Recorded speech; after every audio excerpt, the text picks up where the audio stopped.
Hello everyone and welcome back to a brand new video. Today I want to try something different. Today I would like to talk about my first ever PC gaming magazine called PC Gaming. What a twist. So I got my first PC in September 1998. I don't remember the exact day. However, I remember that it was somewhere between September 15 and September 30. And together with my PC, I also got two magazines. It was this one and another one, but I think that this is the first one that I actually opened. And this is, as you can see, it is called PC Gaming. It is an old Romanian magazine. There are no more gaming magazines in Romania since, I don't know, 2015 or so. Unfortunately, there has been a blackout. However, I still have fond memories from the old ones that I used to collect. I also have this one in physical format, but it's in very bad shape, and I also don't have a good enough camera with which to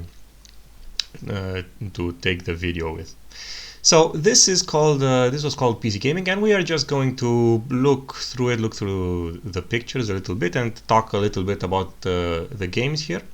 So this one cost 19,000 lei. We used to have a horrible inflation back in the 90s. Everybody was a millionaire back then. And this is the cover. So this cover is how, still to this day, I imagine that a gaming magazine cover should look like. And the reason is very simple, and it's not because of this character right here. I think she's called Alexis. She's from Sin. No, it's because of the fact that there are many video games presented here. We have Free Space. There's a game here called Urban Assault, which we will talk about later. I don't know what this one is. We'll see. This one, I think it's called Vengers. I don't remember. Carmageddon 2, of course. Sin, and a TIE Fighter game or an X-Wing game. I don't remember. But anyway, this is how I imagine that gaming magazine cover should look like, although the vast majority of them do not look like this. They have one big image presenting just one video game. But to me, this is much better, because to me, back then, when I saw this cover, this was like something, a magical world that was just waiting for me to discover, you know, because the magazine was in a plastic wrapper, and I could see the cover, and I thought to myself, man, there are so many cool games in here. So let's see what video games. How do I make this full screen? What was the should have checked this before. How do I make this full screen? Oh, okay, Control Shift F. Okay, and let's see what video games we had back in September 1998. This is the index. And of course the news page, Star Siege Tribes. I've only played this very briefly. I think I played the demo of it, and that's about it. And then not in multiplayer. This is a multiplayer game. It looked very interesting. Sadly, I did not get the chance to ever play this game in multiplayer. I know that Tribes 2 was very popular at some point, but at that point my internet connection was very bad. Outrage 2, I don't know what this is. I've never played it. Redguard, never played it. Heard it was kind of not so good, not as good as the other Elder Scrolls games. What is this? Some adventure games. Satin Rift, also by Bethesda Softworks, apparently. I have no idea. They were probably the publisher, not the developer. A Beavis and Butthead game, because Beavis and Butthead was very popular back in the 90s on MTV. I played a Beavis and Butthead golf game once. It was not that great. And Tomb Raider 3, which is my second favorite Tomb Raider game. I enjoy all of the first five Tomb Raider titles. Even the fifth game was alright, and this is my second favorite. My favorite one is the first one. The first one is really good, but this one is also great. And I remember the last level of Tomb Raider. I think it was called the Tombs of Puna, the Caverns of Puna, or something.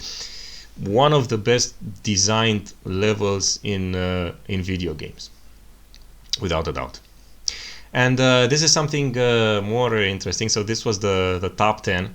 I don't know exactly what this means, the top 10 of whom I think of the readers. I'm not sure exactly. We have StarCraft, of course, Commandos, Quake, Total Annihilation, World Cup 98. So this was in 1998. Again, we just had the World War Cup in July that year.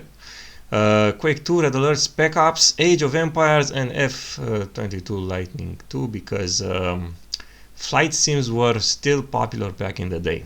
And this is the magazine's top 5. So what those people liked. So Commandos Bell, great game. Sin, the demo. Final Fantasy VII, weebs. European Air War. And conflicts free space, because sims were very popular back then. And this is more interesting. The top 5 sales back then in Romania: StarCraft, Red Alert, Quake, World Cup 98, and Commandos, surprisingly enough. Now the funny thing is that they say here that this is actually the top 10. So basically there are only like a few dozen original video games sold back in Romania, because nobody had any money. Video games were extremely expensive, and nobody could afford them, and everybody, of course, had pirated games. But I mean, this is insane. Only a few dozen copies per month. Crazy. Yeah, this is about Sin. I've never played Sin. I think I played the demo back in the day, but without a 3D accelerated card, the performance was very poor. Some more games. Tiberian Sun. Honestly, I liked it a lot. I wouldn't say that it's better than Red Alert 2, but you know, it's better. I mean, it's better than Command and Conquer, and better than Red Alert, at least. I think that this series, up to a point, until Red Alert 2, it had, you know, each title got better and better.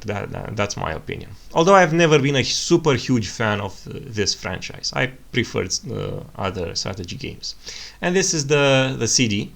And I'm going to look in the house to see if I still have this old CD, and see if I can still run it. I'm going to boot in in my Windows 7 install. We'll see. Maybe I will do this at the end of this video. Who knows? So these are the demos. Sin, Grim Fandango, brilliant adventure game, amazing story, amazing characters, amazing writing. Really unique setting, great music, voice acting. You know, the controls were kind of tanky, but beyond that, it's LucasArts' swan song, without a shadow of a doubt, and a must play. European Air War, I did play the demo back then from this CD. I did not know how to turn the airplane, because I didn't know back then that you had to like turn and then to pull the plane upwards in order to, like, you know, properly turn. So I had no idea how to play it. However, I did play this little game here called Plane Crazy, which is, you know, it's a funny little airplane racing game. I enjoy it. And of course, some other games. Warlords 3, I already did a video review about it. Ancient Conquest, I will make a video about it. I don't know if it's going to just be a plain gameplay video, or if I will do a review. Who knows?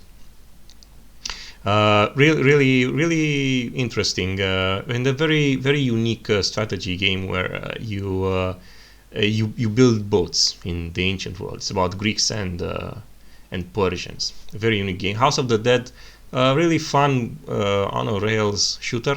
I played it a lot. It kind of it kind of scared me back then because I was only 12 years old.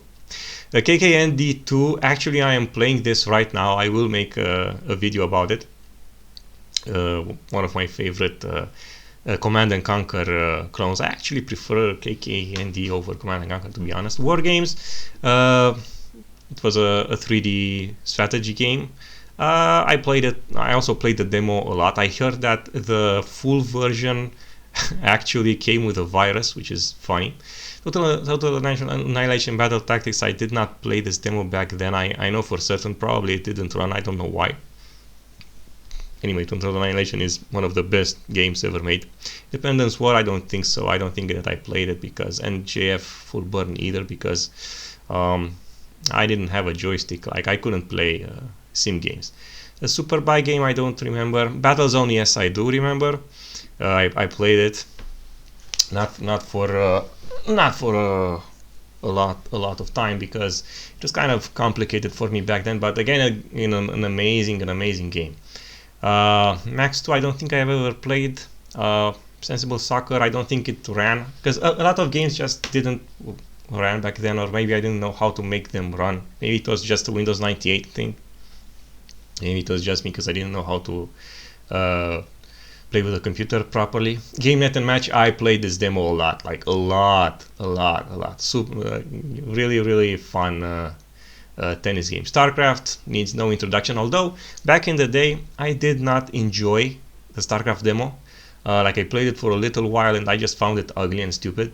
But then back at school, I talked with I heard a classmate talking about how this is StarCraft was going to be the best strategy game ever, and he was kind of right. he was actually kind of right. And then I played it again and I liked it. So this is how the CD browser looked like. It was kind of plain. Carmageddon 2, already did a video. Really good, really good game. Extremely violent. I remember I played the demo of it, and back then I used to be careful when I played this demo of Carmageddon 2, because I didn't want my parents to see that I was playing a violent video game, because I was afraid that they would tell me to stop playing it. Yeah. I was planning on making a video comparing Carmageddon 1 and 2 and what each one of them does right. Knights and Merchants, really good Settlers clone. I played it a lot. I actually prefer it to Settlers. I would play Knights and Merchants over any Settlers game any day of the week. And there's a really nice mod called Knights and Merchants Remake, which updates the engine, which gives it better pathfinding, better controls, better everything. It's really good. Fun game. Emergency, I don't know, I have never played this game, but this game looks extremely German. This is something that Germans, you know, after coming back from work would enjoy playing. Like, you have a German ambulance driver, and he comes back from work and he plays Emergency. I don't know. Again, I have never played it. I don't know if it's any good or not. Final Fantasy VII, the big weeb game, biggest weeb title of the 90s without a shadow of a doubt. It's what introduced PC gamers to weeb games. I only played the demo, which came with on the CD of the other magazine that I was talking about. I did not understand anything. It was a battle. You had to fight against these three Chinese dragons, and I did not understand the gameplay at all, so I did not play it for very long, and to this day I have never played it. Like, that was my whole experience with Final Fantasy VII. If I have made a mistake by not playing it, you be the judge. But looks like the reviewer loved it a lot, gave it a 92. Industry Giant, this looks like it was made by Chris Sawyer. It looks like a Transport Tycoon clone. I don't know if it was made by Chris Sawyer or not. I have no idea. I don't think it says here. I don't think it says who the developer was. It doesn't say. Yeah, see, it says a combination between Transport Tycoon and Capitalism. Okay. Okay, produced by iMagic. Did they make... I think they made Capitalism and Seven Kingdoms, I think. Maybe. I don't remember. Commandos 2, really good puzzle game. One of my favorite puzzle games of all time. I played it a lot. Didn't like the second game a whole lot. I thought that the interface was very clunky, very difficult. It was very difficult to play, but this one was good. I played it a lot, and this is funny. So the reviewer got all of the bodies and made a swastika out of them, and the comment here is that all of the soldiers died in a patriotic manner. Score of 93, and the bad points was that there's no music, which, in my opinion, that's not an issue. It's more atmospheric this way, and that the difficulty is on the high end, which I agree. It was pretty difficult, but I did manage to finish it. Not when I was 12, obviously, many years later. Conflict Free Space, again, when it comes to sim games, I've never owned a joystick. I've always wanted to try these, but again, you have to play it with a joystick. You cannot play these with the mouse and the keyboard. I'm sorry, it is impossible. So unfortunately, I never played it. This is the Death Trap Dungeon, which is kind of infamous for being a really bad game. I've never played it. But it did have a lot of sexy characters in leather suits. Written by Ian Livingstone. Yeah, this is famous for having been written by Ian Livingstone. I think isn't he the guy who wrote the Never-Ending Story? Maybe I'm confusing him with somebody else. But somehow the reviewer liked it, gave it a score of 80. Comanche Gold. I haven't played this game. I have played Comanche 4. It was a present bought to me by my dad. I think it was a Christmas present. I don't remember exactly. But I did not have the PC necessary to run Comanche 4 properly. So unfortunately I could not enjoy the present that my dad gave me for too long. I think I still have the CD somewhere inside the house though. And this guy, this is the name who wrote the article, Dan Dimitrescu. This guy later on in the mid 2000s, he went to work for Ubisoft, and he worked on Silent Hunter 3 and Silent Hunter 4, I think, as the lead designer.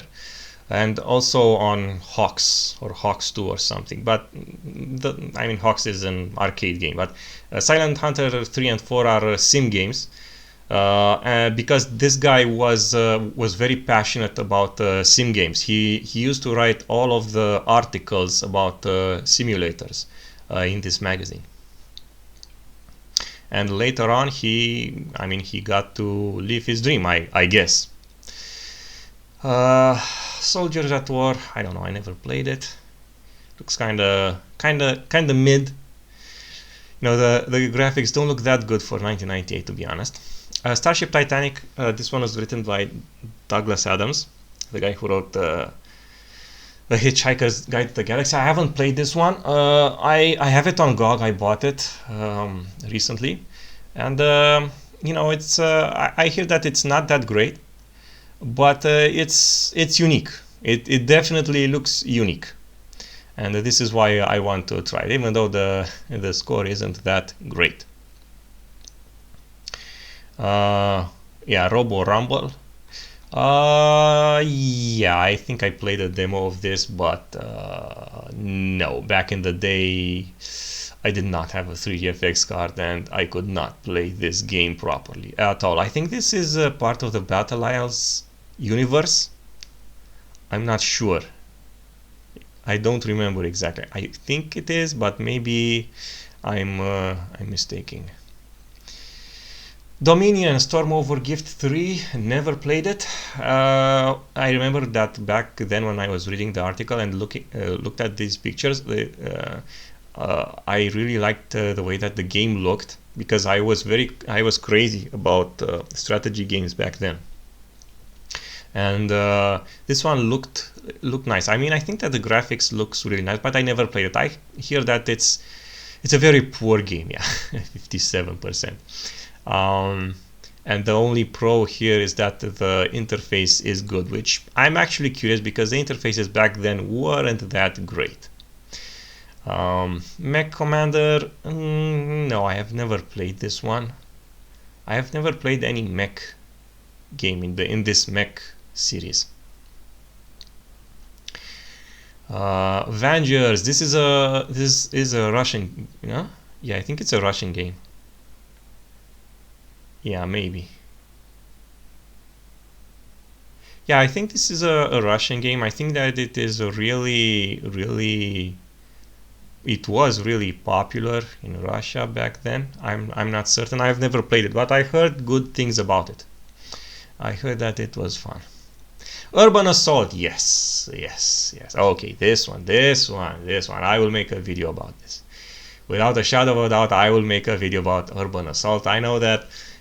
I don't think that anybody who watches this has ever heard or even played about Urban Assault, but this was a combination between strategy and first person. So you created these units, airplanes and tanks and helicopters and whatever, and you could jump into them, and you could control them in a first person perspective. And it was a post-apocalyptic setting. The aliens invaded the Earth. There was like a nuclear war, like every single apocalypse happened in this universe, essentially. And I remember that I used to play it with a neighbor of mine. He used to come by, and we used to play games together. He didn't have a PC back then, and I used to control the game with the keyboard and he with the mouse. So it was kind of funny. But we had fun back then, and I remember that we were just obsessed with this game. Like we used to draw the maps of the missions on graph paper, and we used to like plan out tactics and strategies and with how to beat the enemy. Dude, like this game is amazing, and it actually has an open source port, which I have used to run on Linux. So it does run on Linux with that open source port, and it runs really well. Like I said, I will make a video about it. XCOM Interceptor, never played it. Again, it's a sim game. Ding Smallwood, this is the best role-playing game that has ever existed. Okay, there's nothing more to be said. And this is old titles, but again, this was 98, and these are games from 94 or 5, so they weren't like that old. Yeah, oldies, goodies and oldies. Full Throttle, I've actually never played it, but I do plan on playing it one day. I have never played Star Trek either. I don't think I've ever... No, I played a demo of some Star Trek game once. I was never a huge fan of Star Trek. Street Fighter, I suck at fighting games. Like, I really do. I just can't. I cannot play them. I cannot do combos. I cannot do anything. They look good, but I could never play them. Star Trek 25th Anniversary, again, yet another Star Trek adventure game. They do have it on GOG. The Sports Channel, lots of sports games. World League Soccer, Sensible Soccer 98, NBA Live 99, Tiger Woods 1999. I never liked sports games. Never saw the appeal. I played, I think, FIFA 99 back then. It was fun. Yeah, lots and lots of sports games, lots of football games, because we had the World Cup in 1998. Some hardware, about Voodoo Rush or something. I never owned a 3DFX card back then. I had an S3 Verge, with 4 megabytes of RAM. That was my graphics card. I had an AMD K6 too with 266 megahertz and 32 megs of RAM. Like, the RAM was actually decent for back then, even now if I think about it. About joysticks, yeah, you need joysticks if you want to play these games, without a shadow of a doubt. 3D glasses, glasses with and on women. What is this? Flash 3D. Another 3D accelerator card. I don't know. Like back then, like I mean, I could not upgrade my PC back then, so I did not pay much attention to hardware. Because what's the point? Like I could not upgrade it. It was too expensive. Some contests. Yeah, so these are the old magazines. This is how they look like. So as I said, it was just one video game on the cover. What is this? Oh yeah, the mailbox. I used to love reading these. Actually, a classmate of mine wrote to this magazine, and he got an answer in one of these issues. And I think that this is it. This is it. A huge mailbox. Yeah, huge mailbox. So this was it. This was PC Gaming issue number 9 from September 1998. So I hope that you have enjoyed it. This is how a video game magazine used to look like back in the day in Romania. I don't know exactly how they looked in other countries. I think I browsed some German ones, and you know, I mean, they look more professional than this one. I mean, this one has these have, as you can see, a lot of black text on a white background, which is, you know, it's boring to look at, but at the same time it is it's good for archival purposes. Now, they didn't know this back in the day, but if you want to scan one of these magazines, if it has black background and white text, it's not going to look very, very good. But this one is still very legible, you know. So at least that's that. So with that being said, I'm going to close this video here. I'm going to try and find that CD and try to run it. I'm going to try to show you the CD browser, and maybe we'll try to install something. Who knows, maybe it will actually work. So that being said, have a good day. Goodbye.